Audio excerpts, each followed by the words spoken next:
have an uncertified guaranteed first last 400 boxes. That just can't happen.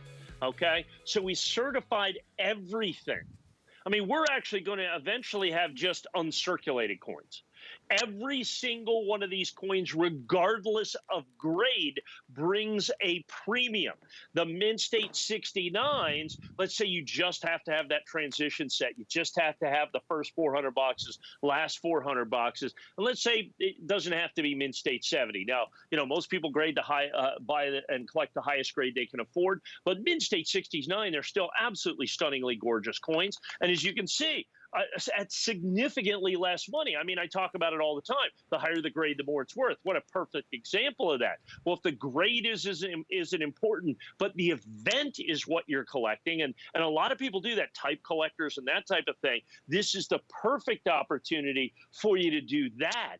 At only 1,208 of these coins, only 1,208 of these coins are going to be Mint State 69, and the pair of those also at $239.95, $239.95. Just an absolutely, positively fabulous opportunity for you to still own the collection, still understand what you get, still get the unique Mint program. Look, the Mint's never done this before. This whole, identifying the last 400 boxes and the first 400 boxes. And I do want to focus in. That first 400 boxes is a huge, huge deal because it's the first coins in the first year, in the first coin of the new Silver Eagle, the first of the first of the first. I cannot impress upon you enough how important that is for future collectability among us coin nerds. That is a huge, huge, huge deal. I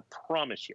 Well, and I think, this is so much fun because you have this very unique opportunity to be able to get a piece of, American history and then, again, let it sit. I mean, that's what I do. I've got all my coins all collected up and I'm just going to hang on to them. I'm sure I'm going to then eventually give them to my son, Ethan, to hold on to because these are magnificent stories and they're really special times.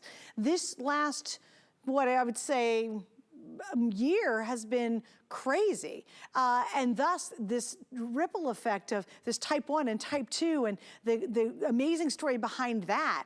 Like who knew that was ever going to happen? And then they snuck away these 800 cases, which I think is really amazing, and said, you know what? We're going to hold on to these and they're going to ask premium for that. And now Mike was able to secure them and you can get them here at HSN. Of course, we have 3 flex pays. And something else to understand too is if you were to buy these, if you could find them anywhere, which typically would be very difficult. Number one, you and I can't get a hold of these things unless we do it through somebody like Mike, right?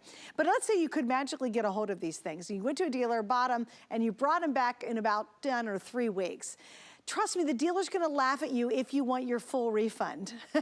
It's money, for gosh sakes. He's gonna make a profit on a return. We don't do that. We're gonna give you your money back. Whatever you paid for it, we're gonna return those to, if you return them to us, we're gonna give you your money back. And that's very different than how a dealer would approach that. And Mike, I think that's why for so many years we've had hundreds and millions of dollars of coins sold here at HSN, because we're not gonna monkey around with people as opposed to having to return it to a dealer who's certainly going to come out advantageous versus you. Well, and understand, a 30-day money-back guarantee in the coin world is very unusual. Because understand, we never want you to have a coin that you're not proud to pass down to the next generation. I mean, understand that these goes from mothers and fathers to sons and daughters and nieces and nephews, from aunts and uncles and grandparents to grandchildren. I mean, that's what, these are generational collectibles. And if you don't feel that it meets those standards, I insist that you send it right back. I mean, I think that's really, really, really important, that you get exactly what we say and exactly the grade that we say it is, and then everything has to match up. And if that does, then you keep it, and if you don't, just send it back. I don't want you to have a coin. I never want you to have a coin that you're not proud to pass down to the next generation. Yeah, I'd love that. All right, and so we have something else that's also very, very unique. You can see it's very different from the last couple of coins we